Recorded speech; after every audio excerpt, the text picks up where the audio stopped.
couple of questions. Good morning, Kevin. Sure I do, yeah. Please. Thank you. Kevin, what do you make of the criticisms that you are too close to the president to be independent enough to be considered the next Fed chair? Well, it's true that I'm close to the president. We've worked together closely since 2017.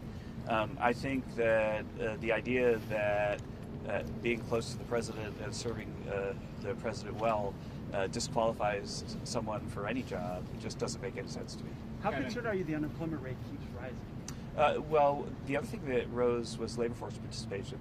And I think that right now, I think for those two things to happen, probably what's going on is the 250,000 federal government workers who took the buyout are staying in the labor force and looking for work. And so we saw a big reduction, about 250,000 in federal employment. We saw an uptick in the unemployment rate, but we also saw an uptick a few months in a row of labor force participation. So I think those government workers are out there looking for jobs. And there's an academic literature that suggests that they'll be very successful at it because government workers tend to be very well qualified when they hit the private sector. So not worried? Do you think it'll come down? Excuse me? You're not worried then about the unemployment Oh, I rate? think it should come down, yeah, as they're searching for new jobs. Yeah. Given the delay in all of these labor numbers, how much stock should we put in any of them?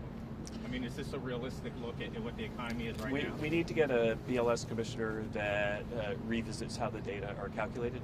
That there's a big difference over time between the household survey and the payroll survey. They should be about the same. If you ask households, do you have a job, and then you add them up. But if you ask firms, are you giving jobs to people, and you add them up, they should be about the same number. And during the Biden administration, they diverged by more than 2 million people over that time. And so, these are the best numbers we have. They're the ones we have to go on, but we also should look at everything else that we're seeing. And so for me, one of the things that I think is strong is we're very good at measuring output and income. And GDP right now is a little bit below 4%, second quarter in a row. When output is that high, then normally job growth is really solid. And so it'd be very unusual for job growth not to keep up with GDP in the long run once we see the revisions. But are these numbers accurate given there was such a delay with the government shutdown and how they were reported? Yeah, I think that the surveys were done according to their normal procedures. Yes. Two quick questions. First, to follow up on the Fed chair question. Being close to the president is one thing, but if you were to serve in that position, can you reassure the American people that you would make decisions independent of what the president asks of you? Yeah, the job of the Federal Reserve Chair is to run the Federal Reserve independently. It's also the job of the Federal Reserve to be nonpartisan and to focus on monetary policy. And I think that one of the things that the president's been disappointed in is that the Fed has been quite partisan and cutting rates right before an election, focusing so much on issues other than monetary policy. And so I think that it's very easy to conceive of someone from inside this building or that building going over there, like Steve Myron is doing right now, and doing a great job of being an independent Fed governor or chair. When do you think you'll learn the final decision? The president has said that he'll make his final decision by the end of the year or the beginning of next year. Where do you think interest rates will go from here? Do you think how much lower do you think they should be? Well, because we've got such a huge increase in supply, which we're seeing, there's a capital spending boom. We've got groundbreakings for factories all over the country.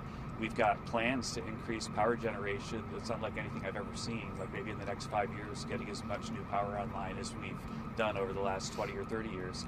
And so all of that stuff is really positive for what's going to happen for the future for growth. Another question on jobs. Some analysts have been saying that the country is de facto in a job recession since it only added 100,000 jobs over the last 6 months. What's your comment on that? Right, well, the thing is that we've, for this year, added about 700,000 private sector jobs and reduced about 250,000 federal government worker jobs, which is part of the strategy that the president has to reduce the runaway deficit.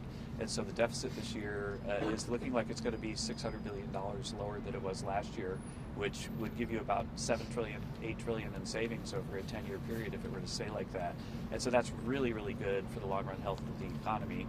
And the job number has stayed strong, even though we're being really fiscally tight by reducing the deficit so much. And that's a sign of the success of the whole portfolio of policies. I think I have time for one more question. Okay, but wait, we're seeing construction jobs now. Yeah. When does that become manufacturing jobs? Because we haven't had a law.